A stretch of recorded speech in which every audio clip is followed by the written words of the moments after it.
Hey guys, Matt Dieterich here with PlaneWave Instruments. Thanks for joining us on another installation video.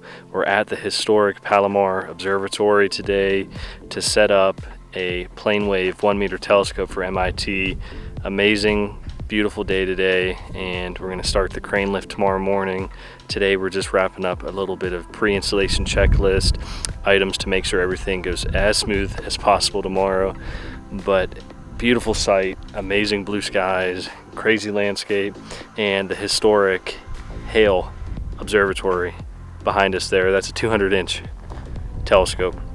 Amazing discoveries over the years, just a beautiful setup. Hope to see it in person. I just went down into the dome to look around a little bit, but didn't get to go actually see the big telescope itself. Was just in the basement of it. But stay tuned for tomorrow, and don't forget, make sure you always subscribe to us here at PlaneWave Instruments to stay tuned for any cool installation videos that we got going on.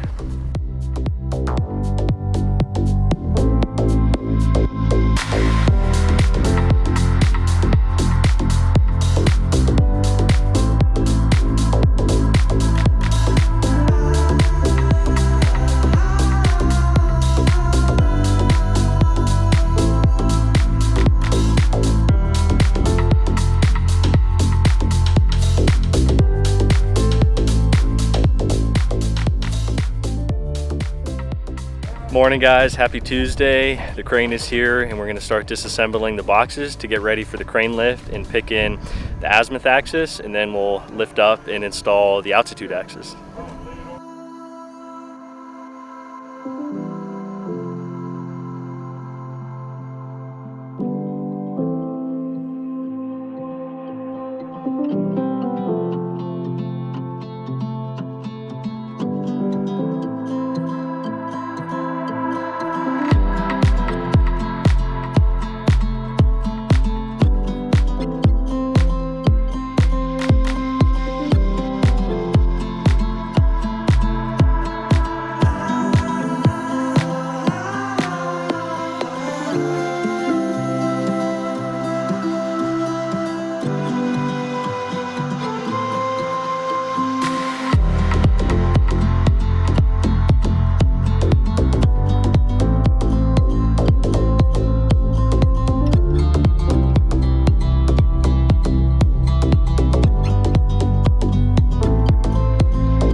Pretty good timing. It's 1:45.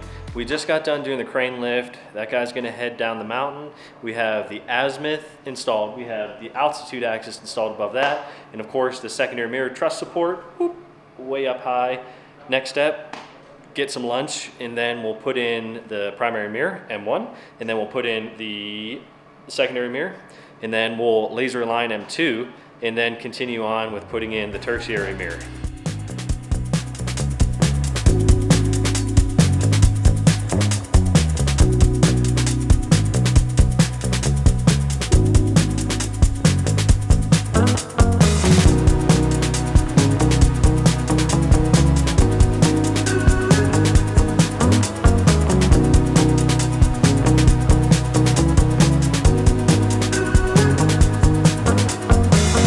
I'm done looking over my shoulder.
it all clear from above. Looking back on it all, maybe I can see what was broken. Ooh, but it's a long Absolutely beautiful team here at Palomar. We have about 20 folks helping us get this installation done, but last night we were on sky and we were even doing visual observing with a 1-point pointing model with everyone here at Palomar, just checking out the universe and exploring the night skies. And of course they'll be doing a lot of transient research with their infrared camera once that gets installed later this year.